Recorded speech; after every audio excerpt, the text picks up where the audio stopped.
Alright, hey y'all, we are back. I apologize that I didn't get this posted yesterday. I had videotaped a lot of it, but then found out my card had run out about halfway through.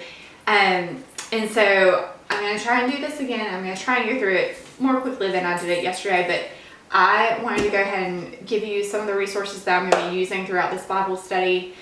One in particular, in case you wanted to purchase it yourself and follow along. Anyway, we'll just go ahead and get started. So there are 3 Bibles that I use for most everything. There are exceptions to this. I have a couple of other Bibles that are in my office that I'll pick up just for different translations. And I also am a big fan of Bible Online. And I can't remember the name of the one that I always use, but it has all the translations right there at your fingertips. It's great. But these are the 3 that when I'm doing studies I usually use. One is the Greek New Testament. Obviously, if you don't read Greek, then you're probably not going to use this one. But I did want to point out that I will be using it to look at, well, for 2 reasons. One, because my Greek is a little weak at this point.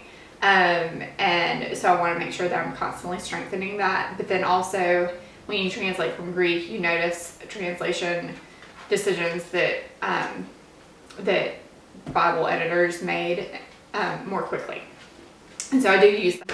But anyway, so that's Greek New Testament. The other one that I use, and this I use mainly for my own reading, is the Apologetic Study Bible. And you can see it's forever old and it's falling apart and all sorts of stuff. But I got this one probably 7 or 8 years ago when I was first getting into apologetics because of some of the resources that are in here. One of the reasons I like using this Bible is because it's a Holman Christian Standard Bible. I think that's right. I think that's what it stands for. And what it is it's the Southern Baptist Convention. It's their Bible. Holman Christian Standard Bible. And so it's very, very different from the Bible translations that we Methodists usually use because it's the Southern Baptist Bible. And so it triggers a lot of, like, when they make certain translation decisions, I can see those more quickly. It's very obvious when you're reading from this in a room full of people who are holding NRSV or NIV Bibles, which is pretty typical. ESV, King James, it's going to be very, very different. And so I like it for that reason. I like using one that's very different for that reason because I can see what translation decisions they made that other editors did not. And then finally, my old standard. This is the HarperCollins Study Bible, and this does have the Apocrypha in it. The real reason I use this is because when we were taking New Testament at Handler, we were allowed to take notes and we did open Bible tests. And so we were allowed to write all these notes in our Bibles, which is great now because now, we'll open it up to James. I have all these handy dandy highlights and notes and all that kind of thing. Hopefully you can see this now that I've got it on the table. But and so it's really great as I've prepared for this Bible study to see all of my notes from there. I'm going to go ahead and put out a big disclaimer. I took from Luke Timothy Johnson, which is also, we'll get to a couple commentaries. He's written a lot of the commentaries I use too. And so some of the stuff is really hard for me to cite at this point because it's straight from his lectures, but when I took notes in my Bible, I didn't put the date and the time of the lecture and all that kind of thing. So we can pretty much just assume that it's from his lecture if I don't directly cite it. All right. So those are the 3 Bibles I use. For purposes of this Bible study, there are 2 resources that I use kind of to frame discussion. And, well, one more than the other. It's this one. It's N.T. Wright For Everyone Bible Study Guides. And this has just very quick overview, reflections of individual verses and sections out of James, but then it also has discussion questions. And so I'm going to pull a lot of the discussion questions from this Bible study guide because they're great and he has done a lot of work. So this is one that I do recommend if you want, if you're going to buy anything, I would recommend buying this one. I think it was like $13. It might have been even cheaper than that. I can't remember. But Amazon is your friend. So you can look through it. If you're coming on Monday, you can look through it and just see if this is something. It's very tiny. Not much to it, but it's a good little Bible study guide. The other one is this series, and I had heard about this series probably a decade ago when I first got involved with Good Shepherd. And this is the N.T. Wright For Everyone series, and James is in the early Christian letters book of this. I do have this entire series now. Thank you to the kind person who sent that to me as a gift, but we'll be using this one for that person. And let me back up and say these two are very accessible. If you're looking for a study guide, to go a little deeper, but not completely intensive, then those two are good basic level, accessible books to read into. The last two, and I'll explain something else. The last two resources, both are Luke Timothy Johnson resources, and I did not do that intentionally. I typically like to have a wide variety of viewpoints to pull from, and so I don't necessarily love that I'm only using N.T. Wright and Luke Timothy Johnson, but it just happened to be that I'm a little biased to those two because one was my teacher and the other is someone that I really admire and enjoy.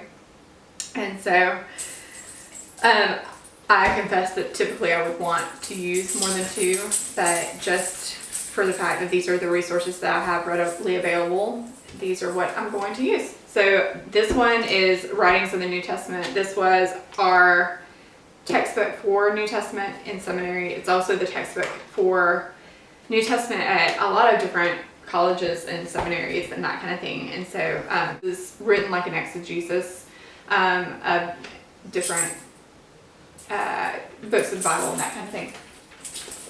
Sorry, she's walking around. Welcome to my world. And in about 2 minutes, she's gonna get jealous. All right, so finally, this is a series, New Interpreter's Bible, that probably most churches have. Brown Summit does not have it, I don't believe. I think I checked the other day and there's not one there. Friendship does, just because I have it in my library at Friendship. But they actually have the Old Interpreters series, which is also a good series if you wanted to look that up. But this is the newer one, and I say newer, it's probably it might be the 90s. But I will look it up for you, and then we will figure that out. Yeah, 98. So this is the newer one. But there's also an Interpreters as well. Anyway, so this is very intense. This is it has commentary, history, and that's pretty much it. It's got exegesis, commentary, that kind of thing in it, and so it's pretty intense. I wouldn't suggest this. This is not like your nighttime reading by the fire kind of book. This is just if you wanted to go very, very in depth with the things that we're talking about. These are readily available and accessible at most people's churches. I know St. John, where I came from in Atlanta, has them in their library. And yeah, so I would not recommend purchasing it. But if you, unless you're just planning on going to seminary and you want New Interpreter series sitting around, but these are accessible if you want to go a little deeper. When I use this one, and really this one as well, I'm not going to be using it to frame study questions. I'm going to be using it for my own background information. So if the discussion goes a certain way, I can have a lot of background information on James to kind of lead the discussion. So that's what I use these two for. The other two that are listed on the website that I didn't realize I don't own is Interpretation and are Interpretation and Anchor Bible. And I say I didn't realize that I didn't own them because I own almost the entire series of both of those, but I don't own James. And so those are listed on the website. At this point, I don't plan using them just because they're not in my office, and I was trying to do this way in advance, not lag behind, and it's going to take me a little bit to get those in. So at this point I don't plan on using them, but those two are resources. I believe Anchor Bible is actually Luke Timothy Johnson as well, but don't quote me on that. I will look it up and post it on the video and the little comments that I have floating around there. And I don't know who wrote interpretation for James. And I'm trying not to bias you too much, but Anchor Bible is similar to this one. It has a different, typically it's a different take on things. Now, of course, if Luke Timothy Johnson wrote that one, then it's probably not going to be very different. But typically it's a little different.